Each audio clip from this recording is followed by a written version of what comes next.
Ya, ya, ya, mati lagi deh. Ya, gimana sih Pak nih? Aduh, baru nginep setengah. Aduh, air mati lagi. Tapi bentar lagi setengah tiga nih. Paling setengah tiga udah nyala airnya. Ya udah dah, gue tungguin dulu.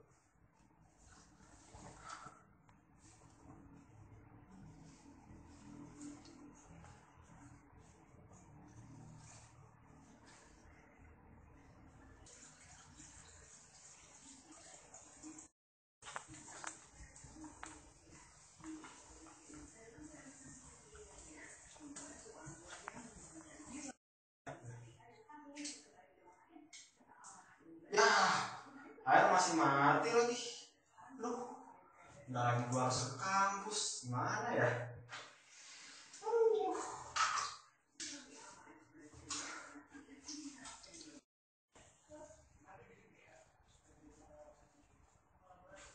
Halo, selamat siang dengan PT PAM. Iya Pak, jadi ini Pak, di rumah saya itu airnya mati terus Pak.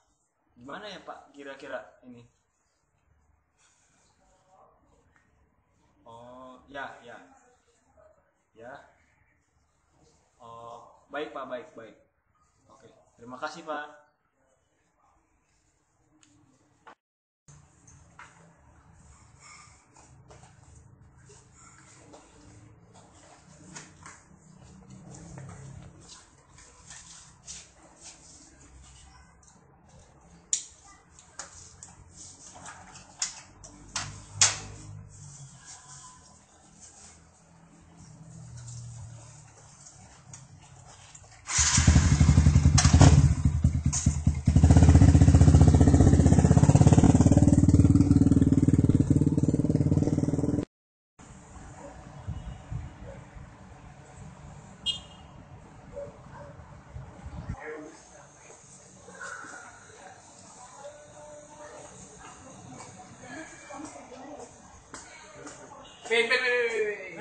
Apa ya? Kenapa? Ini aneh. Aneh sih jauh dari. Iya sih. Ini nih. Nah ini. Iya. Lu kenapa belum mandi? Iya, soalnya air di rumah gue mati. Gue mau mandi tadi nih. Tadi pagi gue mau mandi, gak nyala airnya. Jadi ya gimana? Gue nggak bisa mandi daripada gue telat ke kampus. Mau gue bantuin ya? Apa tuh? Syaratnya satu. Apa tuh? Lu mandi ke mall. Mall sebelah tuh. Gimana sih? Iya. Tapi gue bantuin biar airnya nyala. Boleh, boleh. Ya. Ya. Bawa anduk kan? Bawa. Bagus bawa anduk. Yaudah yuk. Mandi.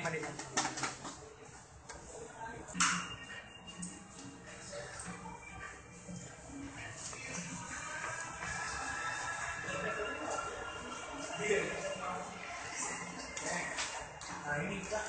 Nah. Gimana kok? Nah ini Vika nih. Gimana nih? PDAM. Yuk, daripada di rumah gue nggak ada air terus, yaudah. Yuk. Ada mobil kan? Ada mobil.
saya sempat baca di beberapa berita tuh, nah dan termasuk rumah saya juga di Ciledug kan, dan katanya dari bendungan Sepuru ini mengganggu ke pasokan air ke beberapa daerah di Tangerang sendiri.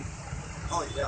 Nah itu kita mau tahu dong, maksudnya kejadiannya itu ganggu pasokan airnya di mana, terus setelah ini soalnya di dekat rumah saya ada beberapa juga pasokan airnya belum normal lagi, dan saya sempat baca itu karena jebolnya tanggul ini ya masih ada pergantian jam gitu, jadi misalnya jam sekian. Kalau masalah kayak air bersih, air minum sih itu bukan wewenang kita gitu ya Mas ya. Maksudnya ya kan mah pokok tugas kita pertama tuh irigasi ya kan.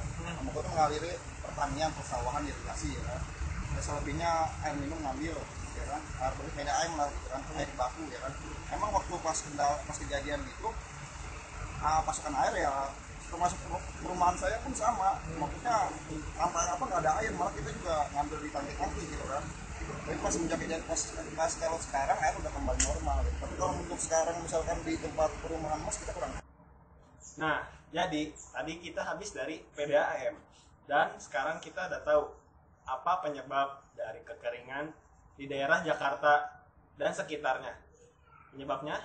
Nah, selain dari musim kemarau, ada lagi gangguan lain, yaitu dari sebuah proyek ini dilakukan karena adanya permintaan dari masyarakat untuk air bersih.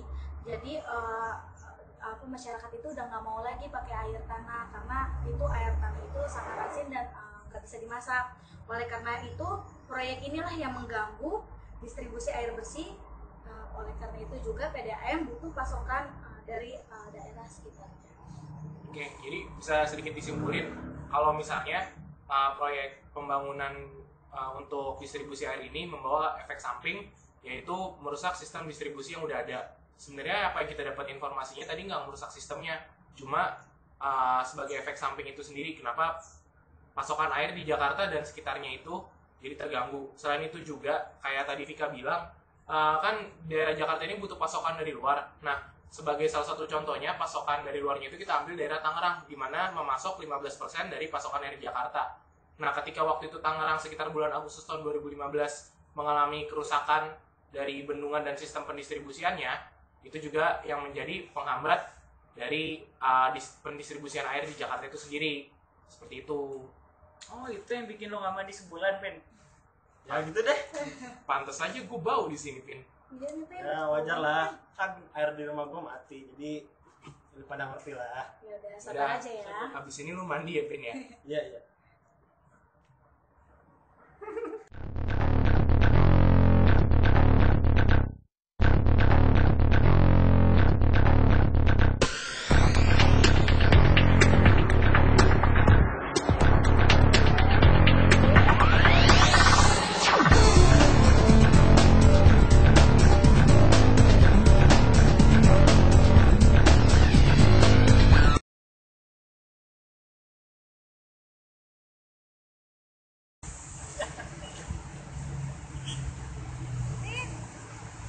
Ntar, nggak apa-apa, ntar ada Ipin jalan-jalan di sini.